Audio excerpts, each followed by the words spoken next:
Hello, everyone, and welcome back into the GSMC Fantasy Sports Podcast. And for our third segment of the day here on the show, like I said, we're going to transition a little bit into the world of college football, talking about fantasy stars of the weekend in that department. A lot of these guys on this list are surprises, unsung heroes, or just guys who deserve their respect for what they've achieved throughout their seasons or just their careers as well. And I feel like this list is the most versatile, most diverse of all the lists I've compiled here on the podcast. And I appreciate that, you fantasy college football fans out there, however few or many you may be, seem to like this list because it just goes to show how deep of not necessarily a thing, but how deep of a connection college football and fantasy college football will have for the future of the sport.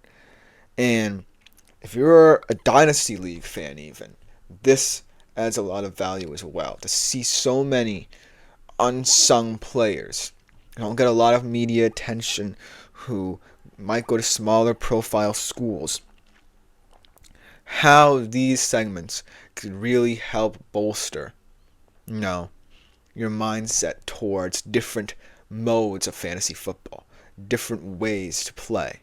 And so without further ado, let's jump right into my college football fantasy stars of the week.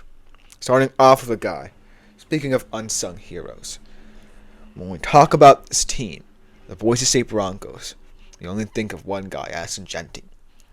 A presumable Heisman favorite, a guy seemingly destined for New York, potentially destined to break some records this season.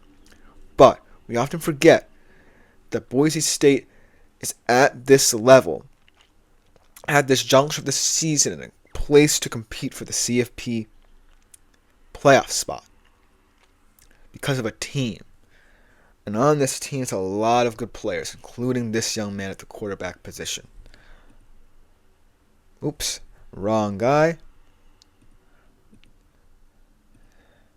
Maddox Maxson. 24 of 32. 307 passing yards, 4 touchdowns for a total of 30.8 fantasy points.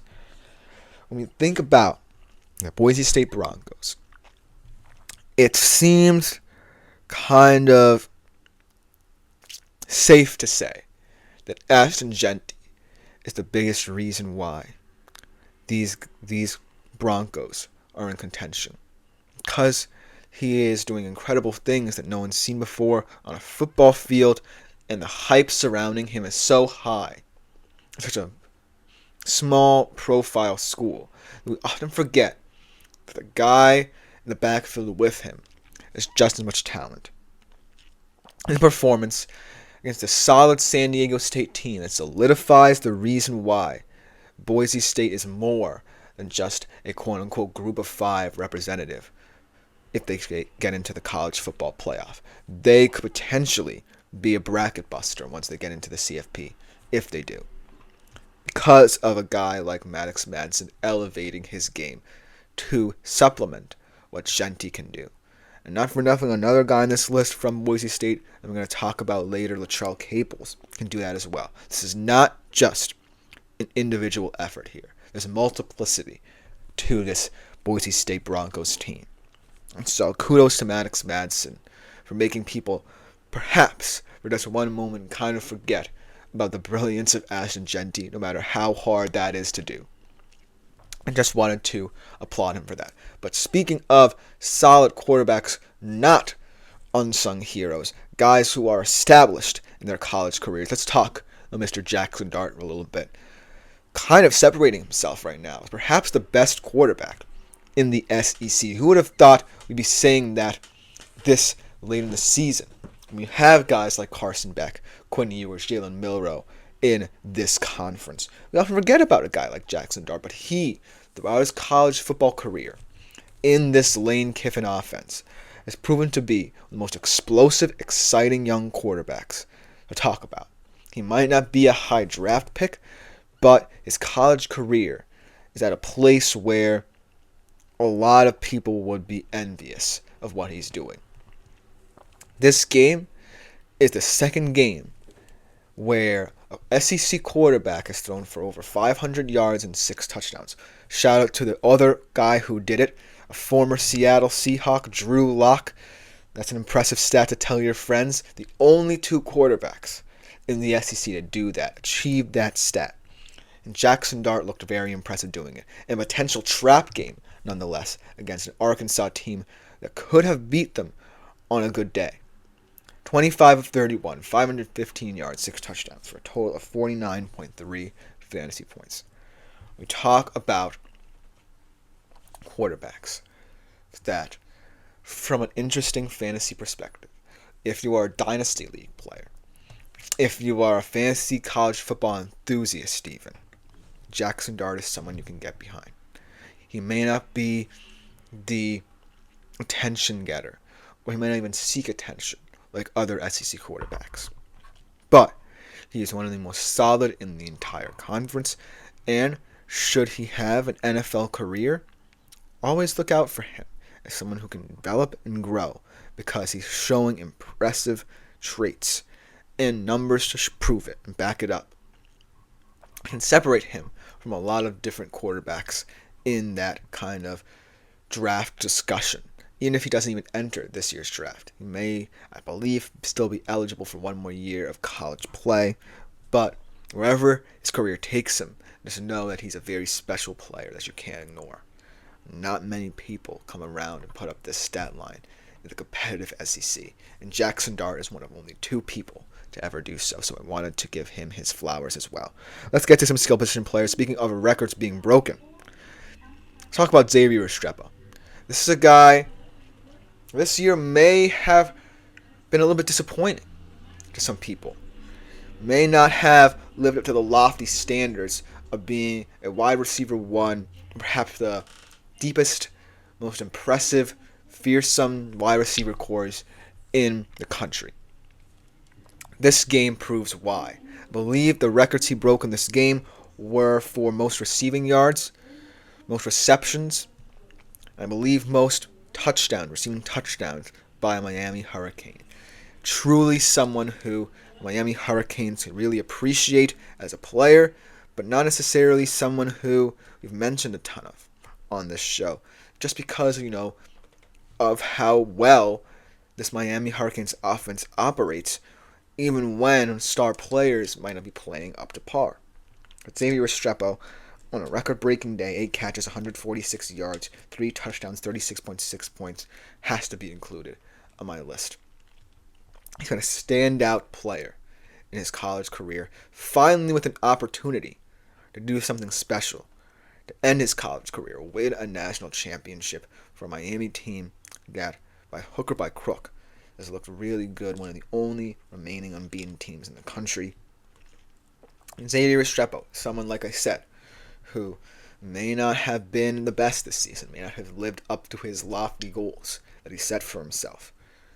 But he still has the ultimate goal ahead of him. And because of this team, because of its value, because of the players around him, he can rely upon a foundation that wasn't necessarily there at the start of his career. That if he ever plays poorly, he knows his team can lift him up, and he knows that he in turn can lift him up as well in certain performances. Because Miami has it. They have the it factor to be a national championship contender. They have some things on the defensive side to kind of fix, but on the offensive side, they can score with anybody. But it's all going to be about the trust this roster has in each other and the special moments it can create, like Xavier Restrepo's record-setting day on Saturday.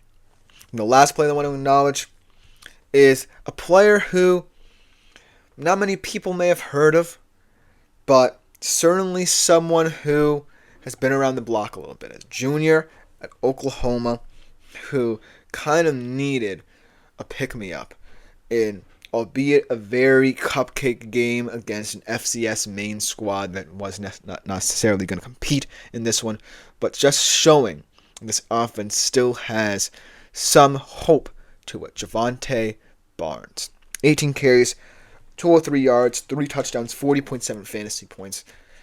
And like I said, it's an Oklahoma Sooners team that really hasn't gotten much going on the offensive side of the football, whether it be the struggles of first-year starter Jackson Arnold and then true freshman Michael Hawkins Jr., the struggles of the offensive line, just nothing really working, coalescing for this Oklahoma Sooners team.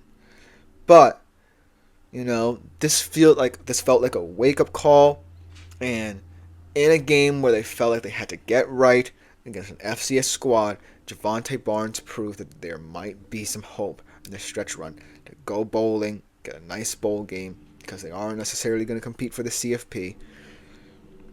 But it just goes to show that sometimes on any given Saturday in college football, any player can have value at any certain time. And yes, sometimes you have to find the matchups.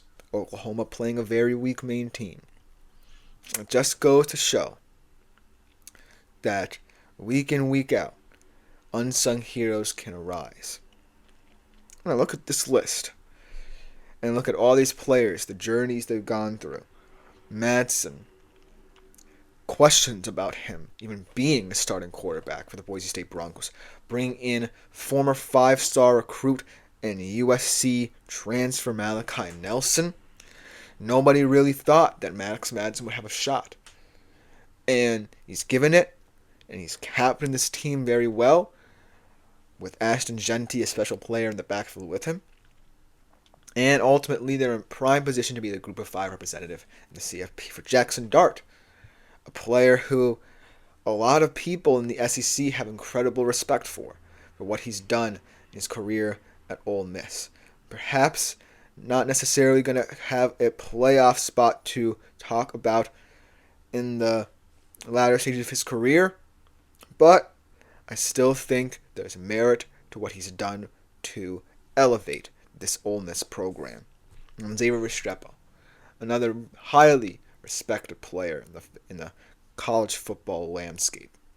Someone who has never really had the opportunity to prove himself on a national scale. Just because that Miami hasn't had the foundation, the structure, the identity that it needed. And finally, he has a quarterback, a team around him that can bolster him and elevate him and lift him up, so that even in a season where he might not be playing up to his standard, on a record-breaking day, he can be appreciated. So that's just about all I have to say for my college football fantasy start. Coming up after this short break, we start my positional rankings for Week 10 of the NFL with my QBs. So you definitely don't want to miss this one. We'll be right back after this short break.